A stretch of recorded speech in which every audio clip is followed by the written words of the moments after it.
Oh my gosh, literally so excited to do this. I've been wanting to do a TikTok reacts to business advice for so long. If we have not met before, I've been a business owner for over 16 years. I've done well over $8 million in online business sales, and I'm really excited. I did not look up any of these videos ahead of time. I'm just gonna scroll through and react and give my opinions to this business advice. So let's dive in. Okay, first one I see, I just searched business entrepreneur in TikTok and I see a video with Mark Cuban. I haven't clicked on it yet though, so let's see what he has to say. I watch a lot of Shark Tank and I'm about 50-50 on Mark Cuban. I don't know. Let me know what you think about him below. If you're starting a business and you take out a loan, you're a moron. There's so many uncertainties involved with starting a business, yet the one certainty that you'll have to have is paying back your loan. 99% of small businesses you can start with next to no capital. It's more about effort. Small businesses don't fail for lack of capital. They fail for lack of brain, lack of effort. If you start a business, you better know your industry and your company better than anyone in the whole wide world. If you're going to compete with me and one of my businesses, you better realize that I'm working 24 hours a day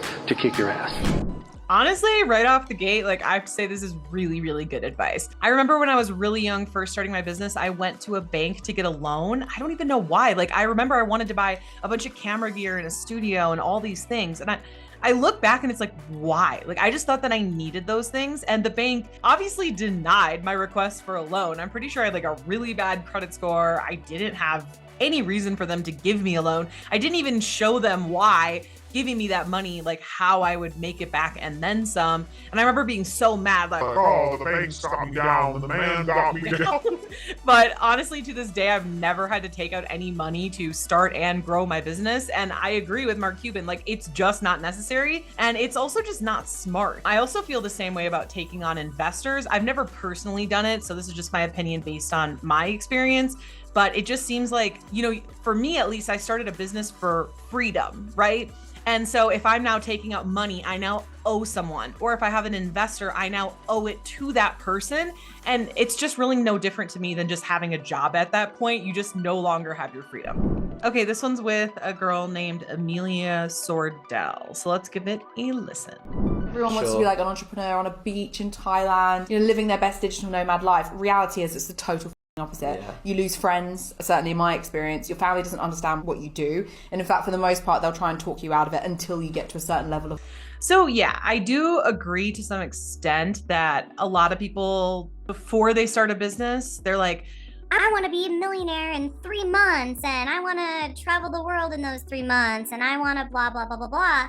I do see that a lot where people want the reward like immediately without putting in the work. And I just personally don't know anyone who's been able to really do that. That said, yes, you can still do those things. Like I've been to over 28 countries. I've traveled all over while running my business and businesses sometimes. And so it is possible. The whole losing friends thing, I'm going to be honest, like I think that's bull. I see a lot of business owners giving advice of like, in order for you to level up, you gotta like fuck over your friends and ditch your friends and blah, blah, blah. No, I am not about that. Like that advice honestly literally pisses me off. So, okay, let's watch the rest of the reel or TikTok. A certain level of what they perceive to be success, and they're like, oh, I always knew you were going to do that. Yeah, exactly. And you can never switch off. Like even when I'm like at home lying in my bed and it's like 1 o'clock at night because I've been working up until that point, I'm like, crap, I've got that thing to do. Like, I do agree what she's saying here about it's hard to switch off. I don't really personally find that annoying though, because it only happens to me when I'm really excited about something. And personally, I would way rather be really excited about my business than working a job that I absolutely hate, or maybe waking up in the middle of the night, like stressed about something. I will say that I have run a business in the past where I was really stressed out. And I can tell you that I'm at a level now of the same amount of money that I was at with that business, and I am not stressed out at all. So it really just depends on like how you choose to run your business. I feel like you do also need to go through some of those experiences, like because I went through that experience with my last business of learning what to do and what not to do and what did stress me out. And now I can learn from that and build around that. So I think that's important. Or like, oh, what about that thing we were talking about with that client today? That's really interesting. And I have to like get up and like jot it down. And it's, you just cannot turn off. I'll be, with my friends and I'll just be talking about all this stuff and they'll just be looking at me like. What else I think is interesting is I clicked on the comments on this and the very first comment says, and yet still I don't see any entrepreneurs switching back to normal life. So it's like with anything you do in life, obviously there's going to be positives and negatives, and being a business owner is not for everyone. Like if the only reason you're going into business is to make crap loads of money and never work, like I can't even make this up, guys. I've done surveys to my audience, and keep in mind, it's not most people, but I've seen responses for people being like, because I'll ask like, why do you want to start your own business? And I've seen some people say like, because I don't want to work. And it's just like, well, no one else is going to build your business for you. You have to build your business. Okay, on to the next TikTok. Okay, so this next TikTok, I actually put in a new search term of online course. So first we did like general business videos. Now we're gonna do an online course one. And this one's from Bo Norton. So let's see, just picked it randomly. Let's see what he has to say. If you're thinking about selling online courses, please don't do it until you do this first. I've seen too many shattered hopes and dreams because people don't understand this one simple thing. Before you create a course, you have to do the math. I've been selling educational content on the internet for about 10 years, and I've seen that the average course conversion rate is only between 1 and 2%. That means only 1 or 2 out of 100 people. Okay, so far so good. Yeah, 1 to 2% is like industry standard. I've definitely converted much higher. I've seen people convert 3 to 5%. I think telling anyone anything higher than that, could be possible, but I think it would be an unrealistic expectation. I think going off the math of 1 to 2% is really, really good. And then if you do convert higher, you'll just be happier from there. So let's see what the rest of it has to say. People on your email list or inside your private community will actually convert into sales. Now, of course, you can do better than that if you execute well, but you have to do the math before you commit. You have to have realistic expectations. I highly recommend, if you're thinking about launching a course, make sure you first have at least 1,000 people on your email list or inside your private community.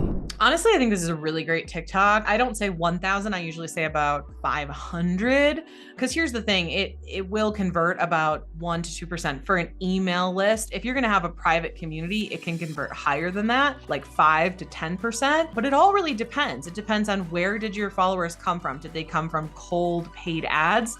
They're probably not going to convert as high. Did they come from warm organic traffic, like building a following on YouTube or TikTok or Instagram? That's probably going to convert higher. In a community, say like Discord or Facebook group or some sort of group, they're probably going to convert higher. I've seen them convert higher because, it depends how much you're interacting, but if you're actually interacting and forming relationships with your following, then you are going to have a higher conversion rate. But I 100% agree with this TikTok. And I think it's good to set goals of the 1 to 2% conversion. And then that way, when you convert higher, you'll just be happier. And also it's so important, you cannot launch a course or digital product without having a following or anyone to sell to. So if you are going to join a course or digital product program, just make sure that you either already have a following or there is some sort of lesson or training or something included that's going to help you grow your following before you actually do that pre-sale or launch. So anyways, great TikTok. Thanks, Bo. Okay, this next TikTok is in the digital products space, and it says digital products trending in 2023. So very curious to see what this video is actually about. He say that I'm good enough, got my think about shit that I shouldn't know. So I tell him it's one of me, he making fun of me. His girl is a bum to me, like that boy is a cat. Saying he home, but I know where he at.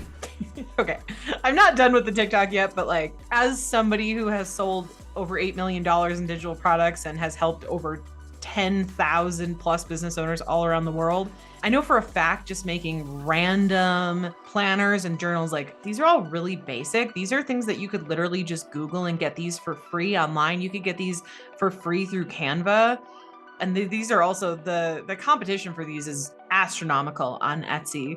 So unless you have like your own following of people who specifically want to buy from you or some sort of crazy different design, no, like I call BS on this. Like I think she's just telling you what you want to hear versus the things that actually sell. With that, I digress. Let's move on to the next TikTok. Okay, last TikTok I'm going to react to. I just typed in business marketing. I just want to make sure we don't stay on one topic for too long. And I found this one from someone named Lance, and it's just like a random marketing tip, it says. So I'm curious to see what it's about. So to make a boring business viral on TikTok. Let's imagine I owned a candle business. I would film myself going into Walmart and buying the cheapest candle that they sell with the same scent as mine. Then I would go up to random strangers and have them smell both candles, the cheap Walmart one and mine, and ask them which candle they think smells better. Now here's why the video would do great. It involves storytelling. It involves curiosity, incentivizing the viewer to keep watching to see what the strangers pick. I absolutely love this idea. I'm not even done with the TikTok yet. And I'm just like, this is brilliant. And also, even though physical products, in my opinion, are like way more work, way harder to sell, way lower profit margin. Maybe I'm wrong. Maybe this is just a false belief and you guys will have to let me know in the comments below. But I do find that like you can do more fun marketing things. Like he's going to go and actually buy a physical cheap candle, and then he has his physical nice candle, and he's going to be able to ask strangers which one do you think smells better or whatever. And that's so cool. And I feel like there probably is a way that you could do that with digital products, but it's not like physical. I mean, I suppose you could like print out your ebook or something like that, but I just think this is so cool. Okay, let's watch the rest. And if they pick my candle, that's social proof in real time. Look, I don't care what you sell. Again, so cool. And also, this is a great way for you to grow a following online, because I know one of the biggest creators on TikTok right now is that guy who asks like, what do you pay for rent in New York City? And what's funny is I listened to a podcast about him, and he started with tons and tons and tons of different channels, and he grew all of them really large, but he wasn't able to really monetize any of them. And he actually kind of stumbled upon this whole like, what does rent cost in New York thing? And I guess he does have sponsors and stuff now. Anyways, my point is asking people on the street to answer a question or smell something or whatever. It's really fun and it makes for really good content. Any business can thrive on social media. You just have to have some creativity and a load of confidence. Yeah, this is really, really good advice. This guy's name is, I thought it said Lance, but it actually says Laced Media. So cool. Let me know in the comments, what did you think was the best advice? What did you think was the worst advice? What did you agree with me on? What did you disagree with me on? Also, just letting you know, in the description below this video, I have tons of freebies on how you can create your own ebook, free templates, free funnel templates, ways that you can grow your Instagram account and your following, so you can actually take the digital products you create and have people to sell them to help them solve their biggest problem. So thank you guys so much. This has been so much fun. Let me know if you want me to do another TikTok reacts. And if you enjoyed this video, then you're probably going to want to check out this video here next, because when you pair what you just learned with what's in this video, it's going to be so much more powerful. See you in the next video.